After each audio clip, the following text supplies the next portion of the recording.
to the Our Essence of Serenity's YouTube channel. And a special welcome back to our OEOS tribe.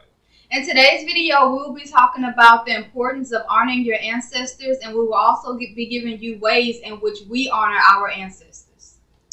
Your ancestors are true descendants of who you are as far as your knowledge, your inner knowledge, and your very awareness. For they've been here many of times before you have. Now, you are also one of your ancestors, but that's why they have a more awareness than you do in this conscious realm, because you're not tapping into the subconscious realm equally.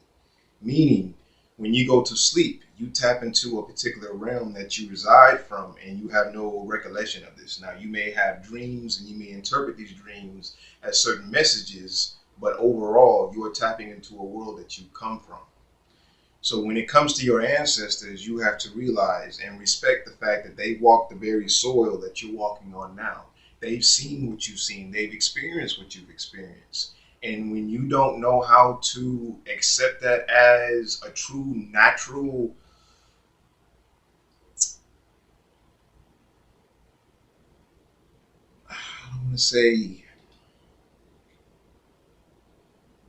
a true natural acceptance of that very essence, you will continue to be lost in this realm as far as trying to find self. Very true. It's like my husband said, they have experience in this realm and in the spiritual realm. They're able to see things that we're not always able to see when it comes to what is actually being played out around us. I like to believe that the physical reflects what's going on in the spiritual. Therefore, you need both parts. You have some people that rely, that they try to live solely within their spiritual, and they forget that you're also having a physical experience. The ancestors help to balance that out. It's not to say that you're supposed to put the ancestors in the place of God, the creator, the universe, whatever it is that you choose to call the source. You're not supposed to put them in the place of that. They're simply a tool that the creator has provided you with. It's just like with the chain of commandments when it comes to how a church operates. You have the pastor, but you have certain ones under the pastor. Even when it comes to other spiritual based beliefs or whatnot, it's the same thing.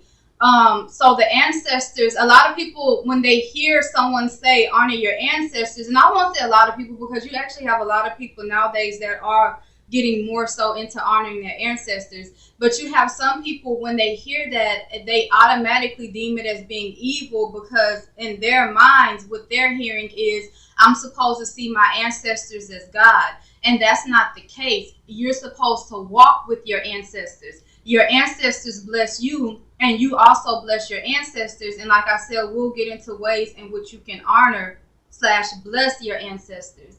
But when it comes to the ancestors, they are a very key part in your purpose in being here, and what it is that you're supposed to implement when it comes to you fulfilling that purpose. And the ancestors can be someone, a grandmother that has passed away, or a great grandmother that has passed away, like my husband said, before you were even thought of.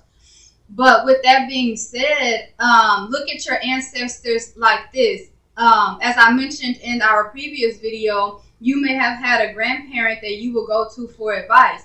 Well, nothing should really change about that. It's just that now that grandparent has more access to ways in which they can help you. Also, when it comes to the ancestors, be very mindful of the ancestors that you choose to work with. Not every ancestor has your best interest at hand. That's like saying every family member has your best interest at hand. And ways around that is, if you know of a particular family member that passed on that you were close with, that you took to, and they transcended on, then work with them. Also, in that, you may have a family member that didn't have the best reputation, but understand that when someone passes, they go through a transformation. So you never know with that family member how they changed as they were transitioning out. All of that comes with the spirit of discernment, being able to know from a spiritual aspect, is the spirit of this ancestor, is it, I don't like to say good or bad, but basically is this good or bad? Is the vibes that I'm feeling from this ancestor good or bad? It's just like when you're around another person, you can get a feel for their vibe without them even saying anything. With that, you may not know the names of every ancestor. Who does? So what I like to do is, when I call upon my ancestors to honor them, I call upon certain ones that I known that when they were here. And for the ones that I don't know, I like to say I call upon my ancestors with the right intentions, known and unknown. When utilizing your moral compass, you will be able to navigate this realm in a safe way that benefits you as far as your progress.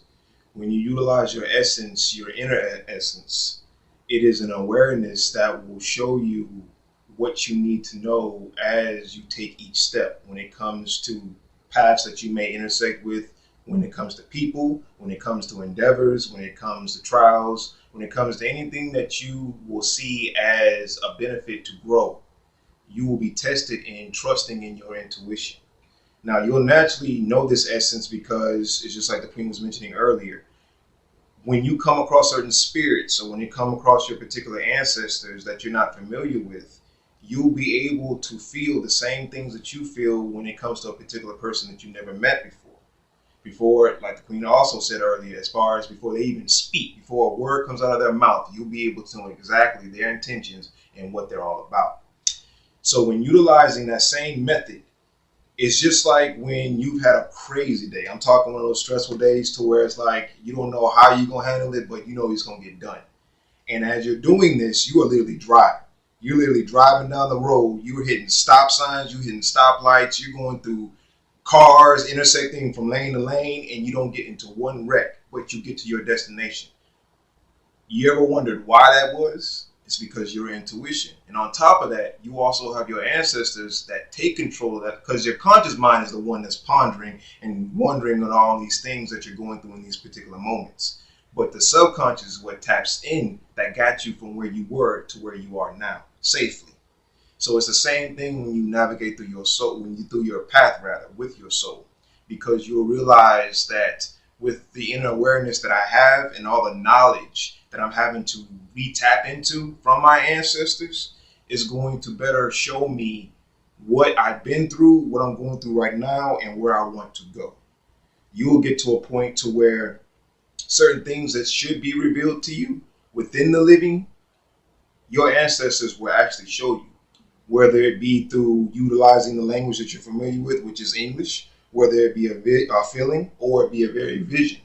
Your ancestors will show you certain things that you truly seek. But once again, you have to trust that process. You have to know that your ancestors are your tribe.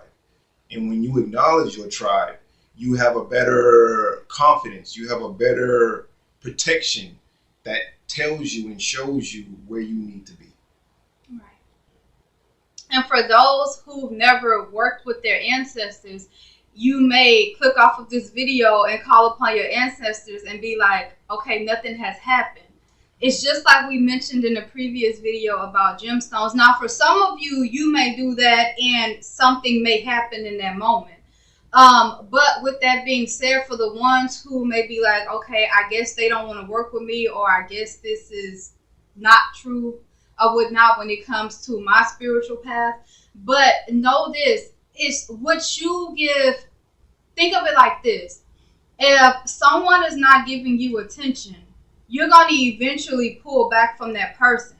If someone is giving you attention, you're going to make yourself known more and more around them, whether it's you wanting to hang out with them more, wanting to talk to them more, whatever it is, you're going to reach out to them more. It's the same with the ancestors. The more and more that you start to acknowledge them, the more and more that they will make themselves known. Like my husband said, whether it's a vision, whether it's you hearing a voice or a dream, just ask your ancestors to communicate with you in a way that you understand. Whatnot, because remember, this is also still your spiritual path. Therefore, certain things have to be done in a way that feeds your understanding. Also, when I speak about acknowledging the ancestors, it makes me think of the movie Coco. And in that movie, there was a particular ancestor that was fading away because his daughter's memories of him was fading away. So it's the same thing with our ancestors. It's the very reason why we don't know certain ancestors' names, because family members, as time go on, they don't speak about that family member anymore. So I think we also need to make sure that we implement that more. Talk to the generations after you about certain family members that have transitioned on. Talk to them about ways in which they can honor those ancestors, so that when you become an ancestor, you've already set ones in place to be able to honor you. Because remember, it's like we said earlier, your ancestors bless you, but you also bless your ancestors. It's just like when you give offerings being libations. That's where when you pour out water, or some people pour out certain spirits, which is alcohol. It's the same thing. Like when we were in New Orleans not too long ago, every morning when we would leave out, I would go and I would pour out water to my ancestors by a tree. And there was 3 young men that was walking past us, and they asked my husband, they said, what is she doing to the tree? Because to anyone else passing by, not understanding what libations are, it's like, okay, that looks odd. And so my husband told them, I heard him tell them, when she gets done, she'll explain it. He knows what libations are, but I guess from them actually witnessing me doing the act of pouring out libations. And so I told them, it's just like in certain movies, and even in real life, where if someone gets killed or they pass away, they'll say, point out alcohol for the dead homie.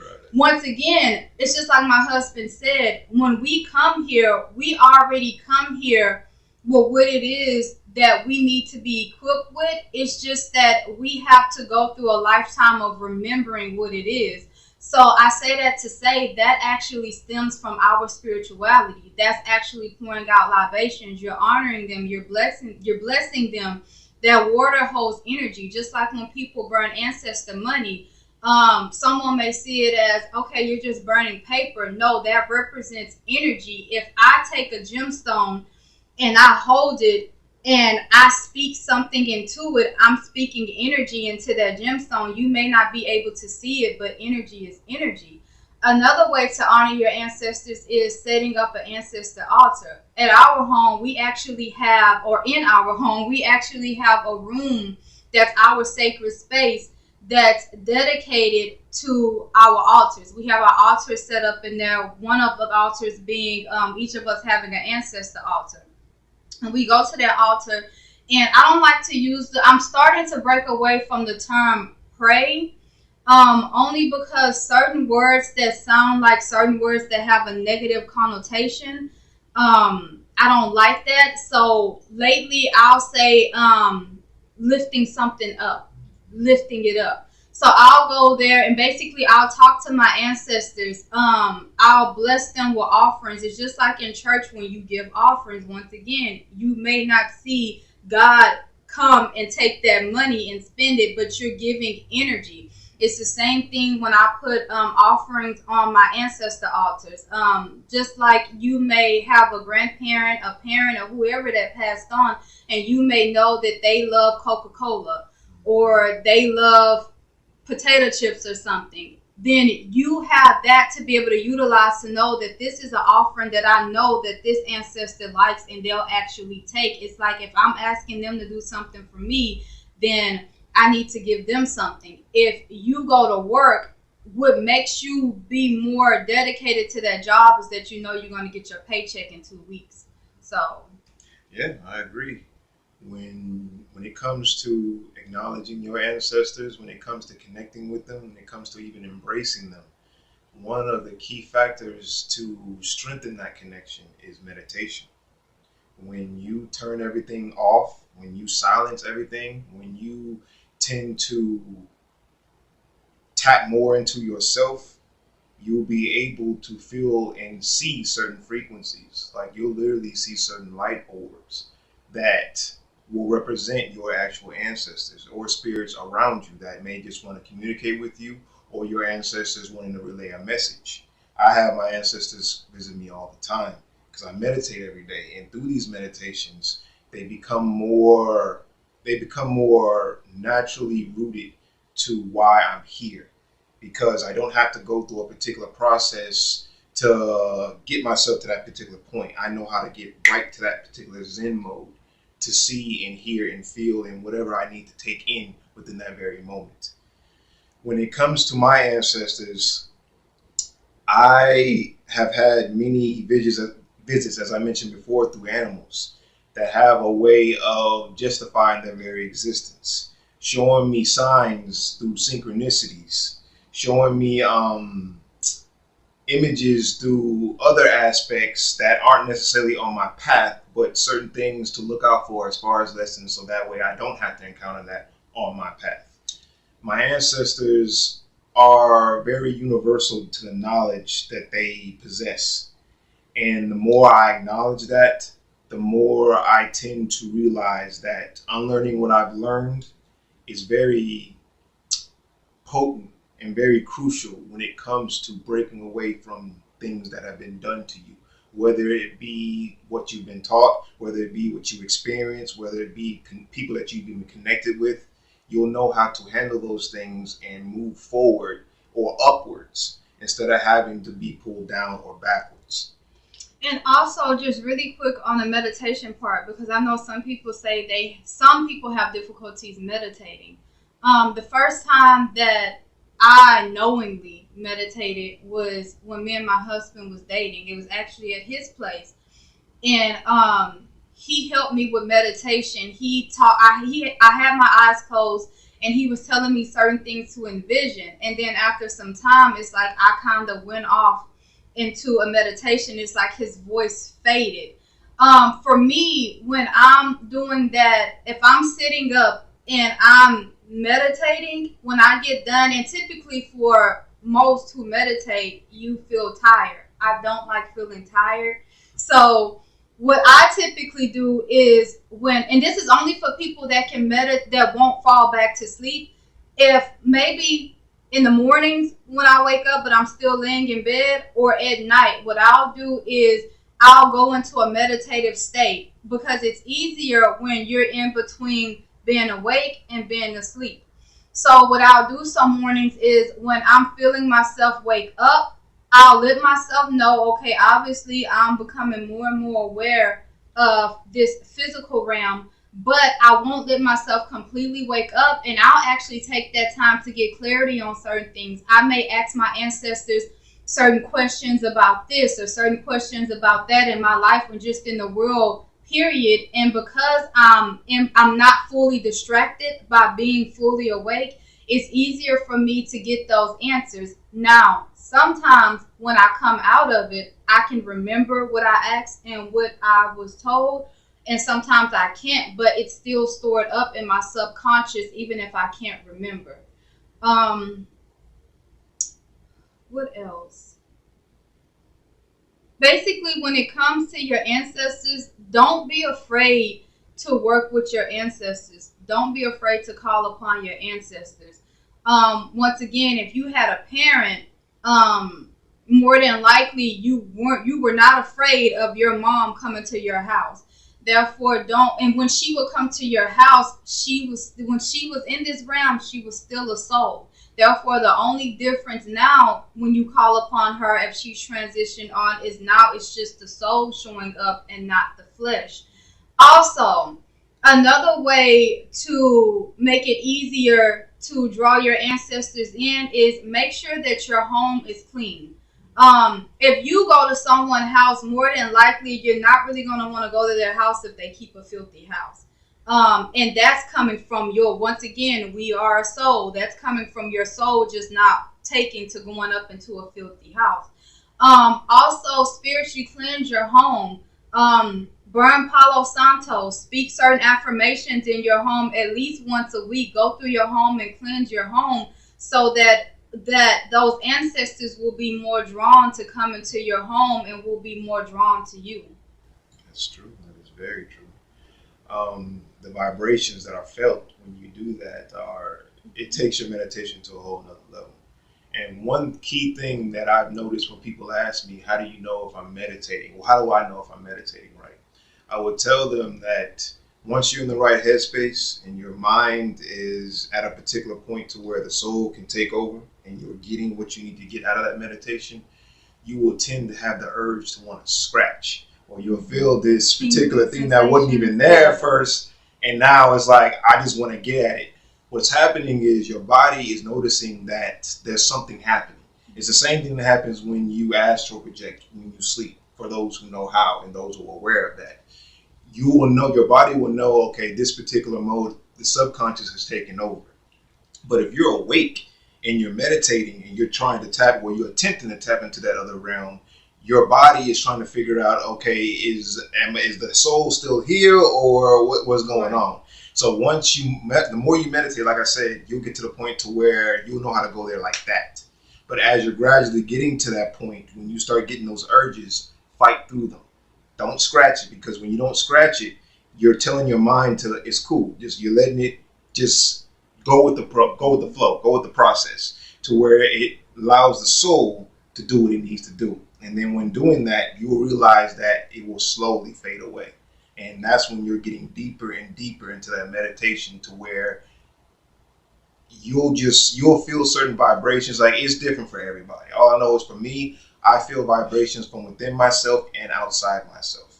And I can feel it flowing as I breathe. Like, it's just like with auras. You have certain individuals who can actually see auras. And the auras are a representation of your very vibrations that you incorporate from your meditations, from the teachings and the guidance from your ancestors. So when you incorporate all those living aspects in your everyday life, you will be able to see things not necessarily through a tunnel vision, but it will be just like a bird that is within a labyrinth, and all you can really see within the labyrinth is the walls. But the higher you go, the more you'll be able to see the whole thing for what it truly is. And you can treat your lessons like a maze, because that's literally what a labyrinth is. You're trying to get from where you are within that labyrinth into exiting that labyrinth. Situation, problem, issue, whatever the case may be. So utilizing your ancestors is very key, and is very dormant to getting to where you need to be, as far as knowing who you are and why you are here. Giving homage, embracing your ancestors, as I mentioned before, acknowledging your ancestors, as the Queen mentioned, offerings, giving thanks, appreciation, that goes a long way, because they've been waiting for you to acknowledge them ever since you were a baby, ever since you were a child. And even when you were a child, you could probably see them, because you were more connected with that spiritual realm. But as you were, accustomed to certain teachings and the programmings, you broke away from that inner awareness. And therefore, you're now having to reestablish that connection. So do know that your ancestors have never left you, unless you've done something within your karma that has allowed that. But when it comes to your ancestors, just know that they are your family. They are your tribe. They are the very reason why you are living, and they are showing you the way in the place that they're from. So in closing, one of the key things that we want to leave you all with, to further expound on how important it is for you to incorporate your ancestors on your spiritual path. Have you ever heard of, as a person is transitioning out of this realm, a certain family member may come back for them that has already transitioned on? I know when my grandmother was passing, she actually saw, when she was in transitioning of passing, she actually saw her mom, who had passed, I think maybe a year or two before she did. It wasn't that long prior. She actually saw her in our home. So with that being said, if that ancestor, or if ancestors are known to come and help persons in this world transition into the spiritual realm, that lets you know just how key it is for you to work with them on your spiritual path. That's very true. Very, very true. Family doesn't end once one passes on and transcends to the next realm, or to be reincarnated again, or to wherever they're going. There's always going to be a connection with that particular family member. And it's meant for you to either embrace it and acknowledge it, or to shun it away. But that's your choice. But know that those very descendants that the Queen was just talking about, that you considered family, are now one of your ancestors for a reason. So with that knowledge, there's so much wisdom that can keep you from having to experience the same things that they endured when they were living in this particular realm. So always keep in mind that you're never alone. You just need to know how to reestablish that connection that you feel as if you've lost because they're no longer here in the physical. They are in a better place as far as being liberated from what we're in, which is this temple. We're here for this trial for a reason, just like they were there for their trial. So embracing your intuition and your reasoning and the passion behind why you do what you do, and incorporating the love that you have for self and that same love to that very ancestor or ancestors. Oh, that connection, the signals, the downloads, the frequencies will be beyond anything that you've ever experienced. And like we mentioned before, make sure that you practice discernment when it comes to you working with your ancestors. Words hold power. Therefore, if you're feeling a particular presence of an ancestor, it's okay to be like, before I decide whether I want to welcome this ancestor or not, I need this ancestor to show me their true intentions. And you have to believe that they will have no choice but to show you what their true intentions are. Right. So as always, we thank you all for tuning in. We're very grateful to the new subscribers. We're very grateful to you tuning in every week to watch our videos. Make sure that you comment below your thoughts on the topics of ancestors. If you have already been practicing honoring your ancestors, what are certain things that you saw change upon your spiritual path when doing so? Also, like this video, share it so that others can receive this message, and also subscribe and be sure to hit the notification bell so that you receive a notification every time we post content. And that is also the way to become a part of our OEOS tribe. We will see you all next time. Stay lifted.